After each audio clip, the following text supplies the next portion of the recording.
Connaissez-vous le safoutier et le plancton diazotrophe? Et pensez-vous que les câbles sous-marins interagissent avec la biodiversité marine?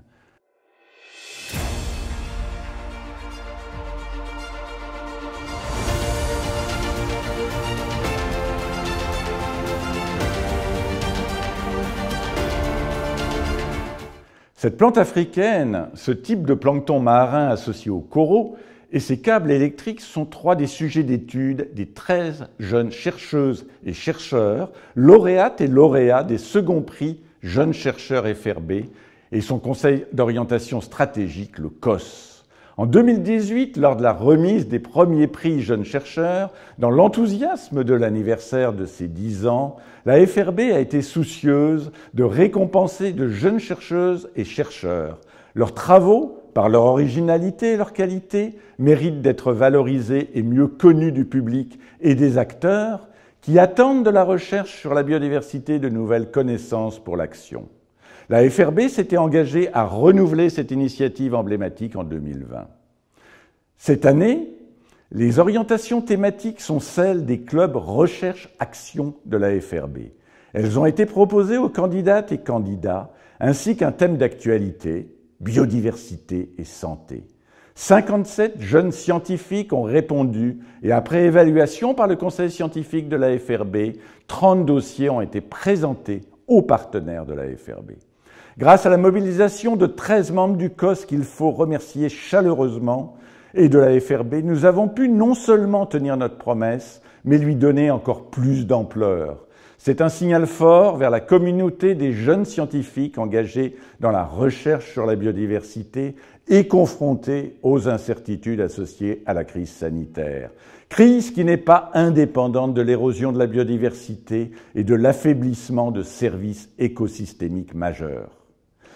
Nos félicitations aux lauréates et lauréats et rendez-vous en 2022 pour la suite de cette aventure sympathique et utile.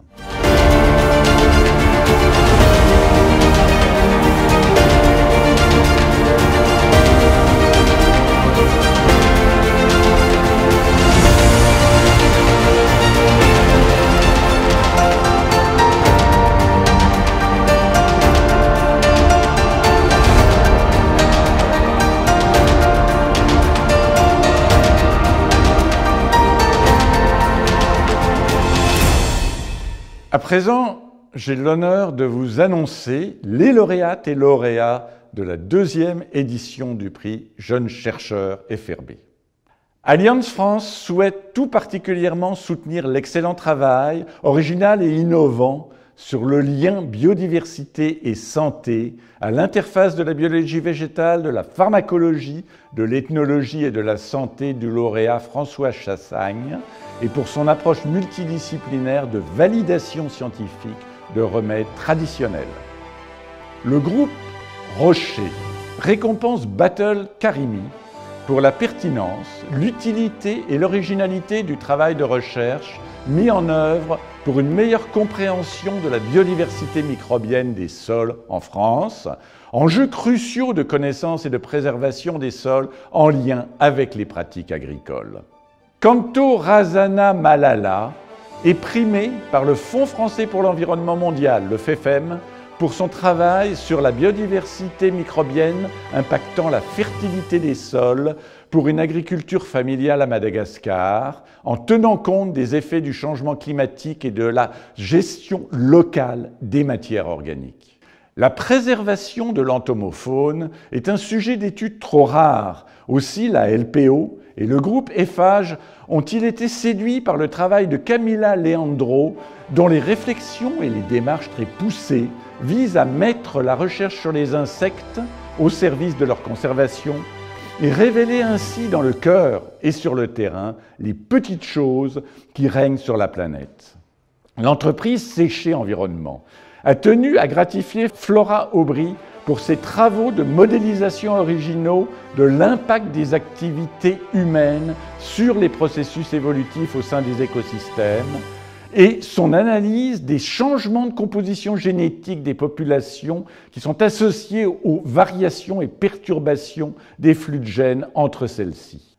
L'entreprise Colas a été séduite par l'ancrage interdisciplinaire des travaux en agroécologie menés par Aurore Rimlinger, qui s'est intéressée à l'histoire évolutive du safoutier, arbre fruitier emblématique en Afrique centrale, qui présente un grand intérêt pour les populations locales. L'entreprise souligne l'effort de vulgarisation et de communication traduit par la réalisation d'une bande dessinée. Kevin Barré a retenu l'attention de l'IFTI, le laboratoire d'initiatives foncières et territoriales innovantes, pour ses recherches sur les réponses de la biodiversité aux pressions anthropiques, à l'aide des suivis acoustiques et plus particulièrement sur les impacts des perturbations générées par les éoliennes sur les populations de chiroptères. La société Enedis récompense Simon Tarabon pour la proposition de nouveaux instruments méthodologiques pour améliorer l'application concrète de la séquence ERC lors de l'aménagement du territoire.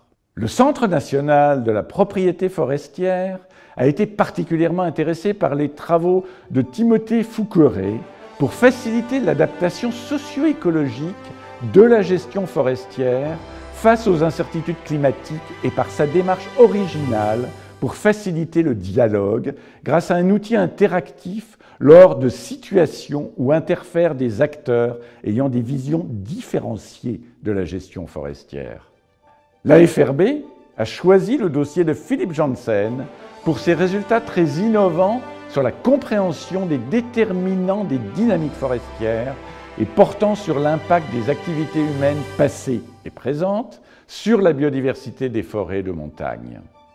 Pascal Ricard a montré une grande maîtrise du sujet et des arcanes du droit international de la mer, avec son sujet sur la conservation de la biodiversité marine dans les espaces maritimes internationaux, un défi pour le droit international primé par le fonds de dotation Nausicaa. La Fondation BNP Paribas, très concernée et investie dans le soutien de la recherche sur le changement climatique et la biodiversité, a tenu à gratifier Valentine Meunier pour ses travaux et résultats sur les interactions positives entre les coraux et le plancton diazotrophe dans un contexte de changement climatique.